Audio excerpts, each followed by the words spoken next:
Welcome to the deep dive. Today, we're zeroing in on a really interesting and honestly surprisingly vital part of the health and wellness world, Right. the global probiotics packaging market. Yeah. We've got a recently published report that's just, packed with information, so let's get right into it. Absolutely. We're talking about the specialized materials and containers, Mhm. the things designed to keep the live, beneficial microorganisms in your probiotic foods, drinks, supplements, well, alive and kicking. All the way until they reach you. Exactly. Yeah. It's fundamental to ensuring you actually get those health benefits that are promised. And this isn't some niche little area, is it? This report forecasts the global market will reach a hefty USD 600 and 420 million in 2025. Mm-hmm. And get this, it's projected to surge to USD 113.64.9 million by 2033. That's growing at an average rate of 7.4% each year. Wow. That kind of growth clearly signals something big is happening, right? And it seems tied to the growing buzz around the health advantages of probiotic-rich products. Precisely. Our main source for this deep dive is the 2025 edition of the Global Probiotics Packaging Market Report from Cognitive Market Research. It's a really comprehensive piece of work. Okay. And our goal today is basically to pull out the most important insights and trends so you can understand this expanding market and, what's making it tick. Okay, let's unpack this then, starting with what's driving this impressive growth. What are the key engines behind this market? Well, a major factor is the increasing focus people are placing on their digestive health and also on preventing health issues in the first place. Right. Think about how much we hear about gut health these days. The idea that our gut is like a second brain, it really resonates. And it's not just hype. An imbalanced gut can have knock-on effects on all sorts of things. Like what? Oh, from your digestion and energy levels to even your hormones and skin. It's all connected. It's amazing how connected everything is within our bodies, and it feels like more and more people are looking to probiotics as a way to kind of support that balance. Precisely. And that leads to the second big driver, the growing understanding of the health benefits you can actually get from foods fortified with probiotics. Okay. In Europe, for example, the dairy industry is very advanced, and fermented milk, probiotic yogurts, they're hugely popular. The report even points to Miller's launch of Gut Glory in the UK back in August 2021. Oh, yeah. Yeah, their first standalone yogurt brand, available in both larger 450-gram and single-serving 125G sizes. That shows you the confidence manufacturers have in this space. Right. I think I do remember seeing that on the shelves. It's part of a wider trend, isn't it? Like Food and Agriculture Organization data from 2020 showed a significant global appetite for dairy, like cheese and yogurts. Yeah, the report mentioned trade in cheese alone reached 2.8 million tons. Wow. People clearly enjoy these products. They do. And the third key driver is the increasing interest in probiotics as potential alternatives to, well, what the report calls pharmacological compounds. Meaning traditional medicines or drugs. Exactly. Yeah. As more research backs up the health benefits of probiotics, consumers are becoming more attracted to products that offer proven advantages.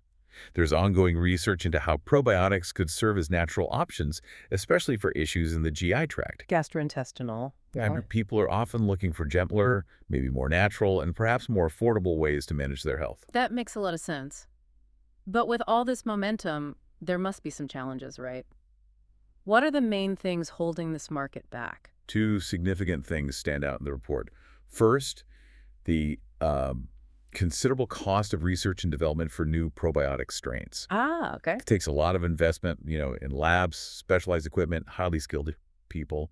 And because the health benefits need solid scientific proof, getting a good return on that investment can be quite a hurdle. So it's complex science. Very. The report mentions major players like Probi, Nestle, ADM, Danone, Yakult, Hancha. They're heavily involved in this R&D, which really underscores the level of commitment required. It's not just mixing bacteria, it's proving it works and is safe. Gotcha. So it's not just a matter of mixing some bacteria together and hoping for the best. There's a serious scientific process behind it. And the second challenge? High production costs. Yeah. And a big part of that is navigating the complex web of international food regulations. The red tape? Pretty much.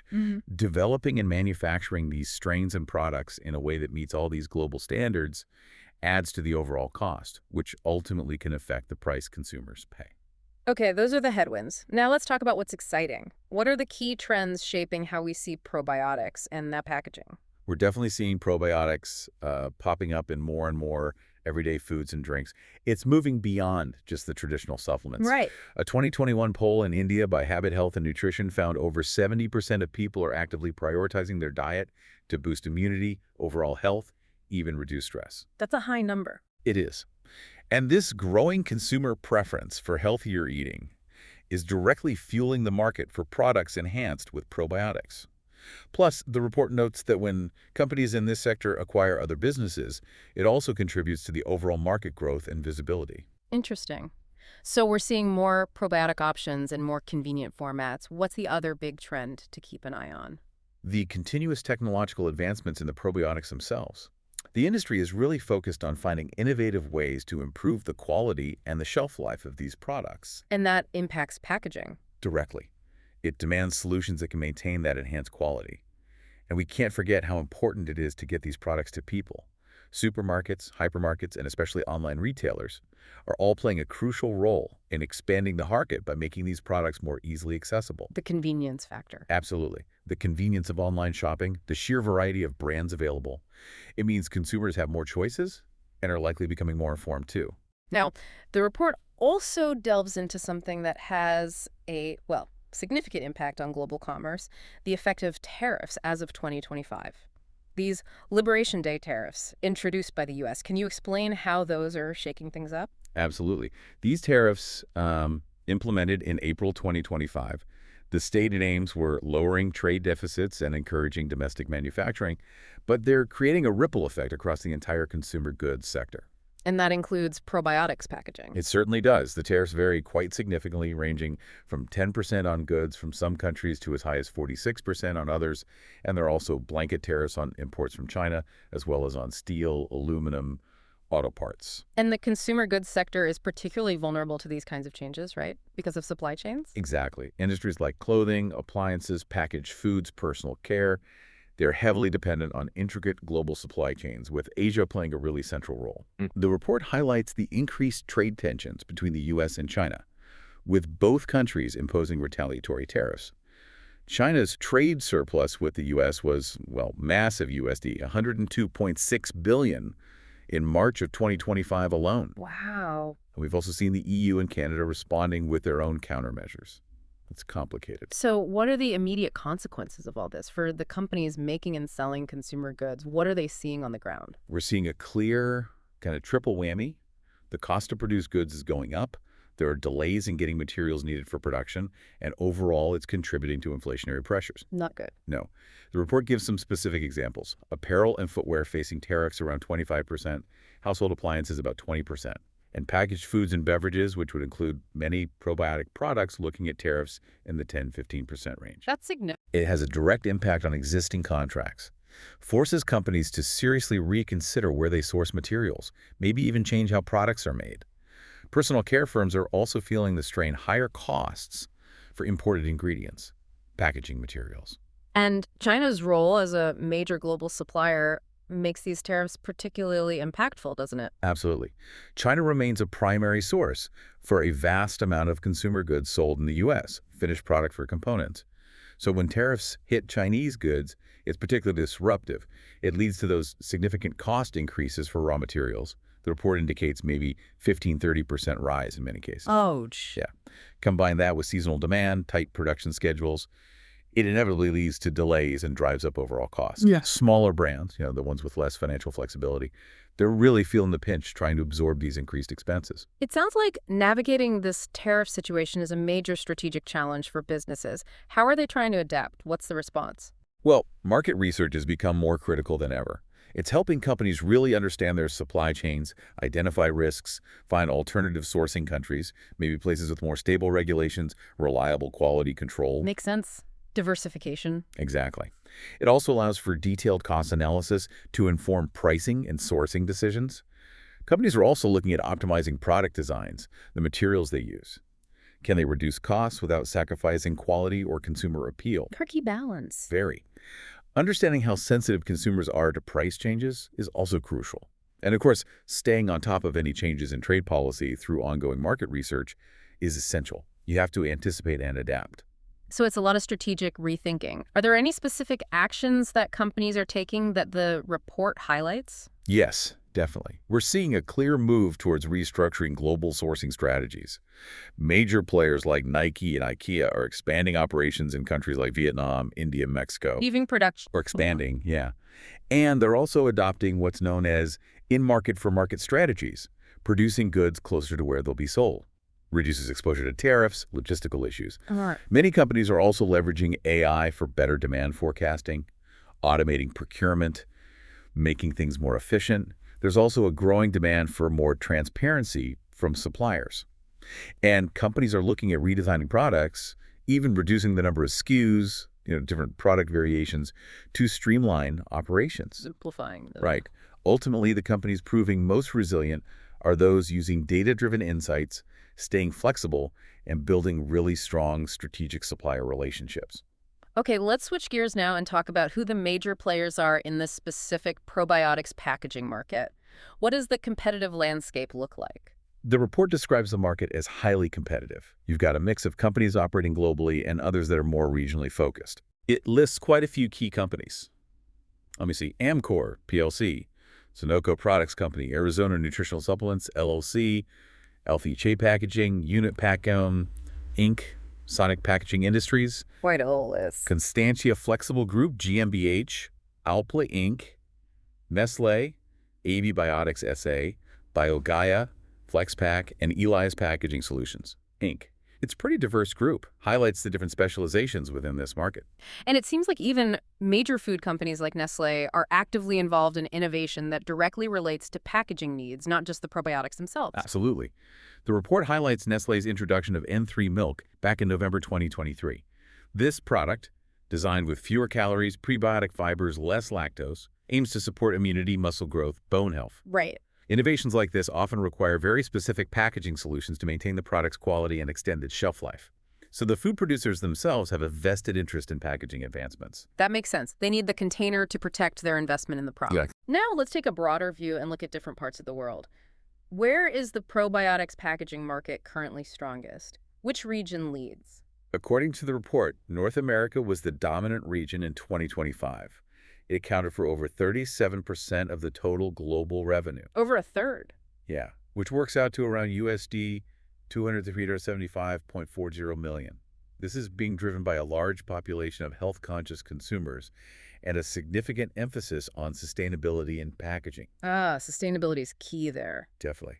Plus, the government's focus on ensuring food safety and maintaining high packaging standards also plays a role in this dominance. So North America is the current leader, but where is the most rapid growth expected to happen? Where's the action going to be? Asia Pacific is definitely the region to watch for growth. It's projected to be the fastest growing, with an average annual growth rate at CAGR of 10.2% from 2025 to 2033. Wow, over 10%. It's impressive growth. It's being fueled by the region's very large population, an increasing demand for foods that offer health benefits, functional foods, a rising prevalence of digestive health issues, and a growing focus on preventative healthcare. Which countries are leading that in APAC? China, India, and Japan are leading the growth within the region.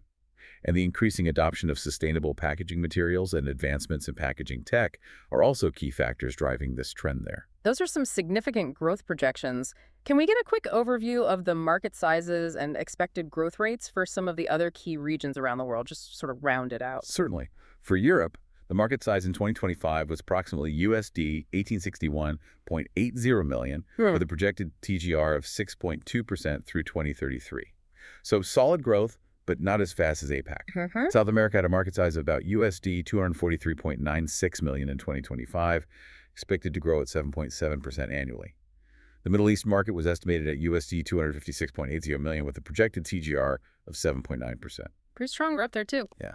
And Africa, while currently the smallest market at USD 141.24 million in 2025, is still projected to grow at a respectable 7.1% annually. It's really interesting to see these different growth patterns across the globe, and the report provides even more detail, right? Like breaking it down by individual countries. Yes, it does. It gets quite granular. For Yeah. example, within North America, the U.S. market alone was USD 1874.19 million in 2025, with a 6.0% annual growth rate expected. Still the giant. Definitely. In Asia Pacific, China's market size was USD 647.14 million with a 9.7% CAGR, and India was at USD 154.08 million, but with a very strong 12.1% CAGR. India's growth is really high. Very high. South America, Brazil's market was USD 104.41 million with an 8.3% CAGR. The Middle East saw Saudi Arabia at USD 90.39 million, 8.2% CAGR. And in Africa, South Africa had a market size of USD 49.72 million with an 8.0% CAGR. And does it mention specific drivers in those countries? It does touch on some. Like in the U.S., demand for sustainable packaging and health consciousness. In the U.K., stricter food safety laws and gut health awareness. Germany, an aging population and chronic diseases playing a role. Uh-huh. India, high prevalence of digestive issues and demand for functional foods. Brazil, expanding health consciousness. Turkey, growing health consciousness and the appeal of fermented foods. So different local factors are at play. Okay, fascinating. Let's delve into how the market is segmented now. The report looks at different packaging types, the form the probiotics take, and the ways they're distributed, right? Let's start with the different types of packaging used. Yes. So when we look at packaging type, bottles are likely to remain the dominant form. Bottles. Okay, why is that? Well, they offer a lot of flexibility, adaptability, and they provide excellent protection against environmental factors like moisture and oxygen, which is, absolutely crucial for keeping probiotics viable. Right, need that barrier. Exactly. They're a good fit for a wide range of products, from liquid drinks to supplement pills. That makes sense. They offer a robust barrier. And what about the packaging type that's seeing the most rapid growth? The fastest mover? That would be stick packs. Their popularity is really taking off. The little single-serving ones? Yeah, precisely. They're so convenient for single-serve portions, easy to take with you. Consumers really appreciate the portability. They're designed to protect the probiotics until used, and their smaller size also makes them relatively cost-effective for manufacturers, too. Ah, okay. Production and shipping costs. Right. Moving on to the form of the probiotics themselves, are we seeing more of them in dry formats like powders and capsules or as liquids? Currently, the dry segment, supplements, powders, capsules, holds the largest share of the market. Okay. This is largely because these dry forms are just very common and generally offer better stability and a longer shelf life compared to liquid probiotics. The report specifically mentions that probiotic capsules are effective in providing that protective barrier for the live microorganisms, helping them survive longer. So that encapsulation really helps with their stability. But the liquid probiotic segment is also growing at a good pace, isn't it? It is, yes, and it's growing quite rapidly. Liquid probiotics are becoming more popular because they are easy to use, easy to take, and some believe they can be absorbed by the body more quickly. Right, perceived benefit there. Possibly.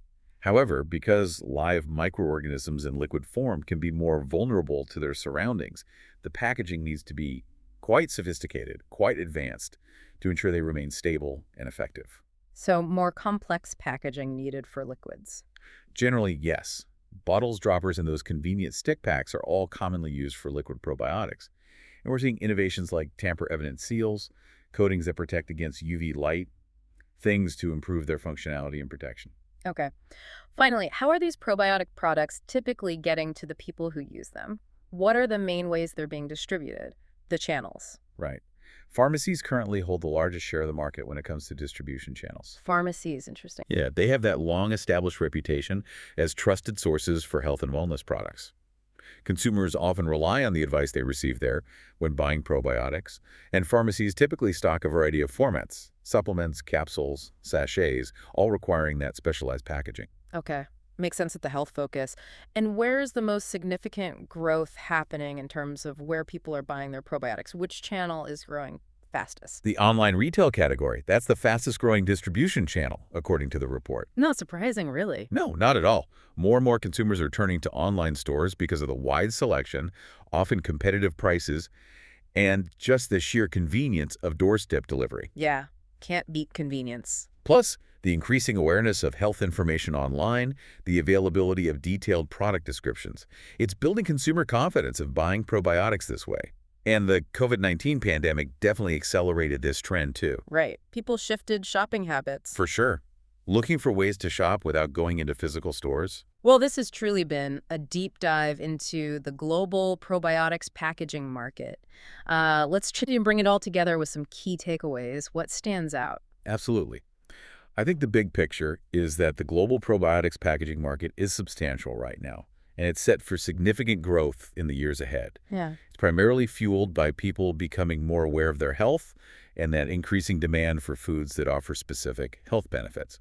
Well, North America is currently the largest market. Keep an eye on Asia Pacific. Exactly. Asia Pacific is definitely the region to watch for the highest rates of growth. The market's segmented in interesting ways by packaging type, the form of the probiotics, how they're distributed, and each segment has its own unique dynamics. And the tariffs. And we also need to consider the impact of that evolving global trade landscape and the tariffs on the broader consumer goods sector, which of course has implications for probiotics packaging as well. It's all interconnected. So, thinking about everything we've discussed, the increasing focus on gut health, the growing trend towards personalized nutrition, here's something maybe for you, the listener, to consider. How might future advancements in packaging technology further improve how effective and how easily probiotic products can be delivered? Good question. What new kinds of materials or designs might we see emerge? Things that can meet these changing needs and also navigate the complexities of global trade we talked about. Definitely food for thought. It certainly is. Thanks for joining us for this deep dive.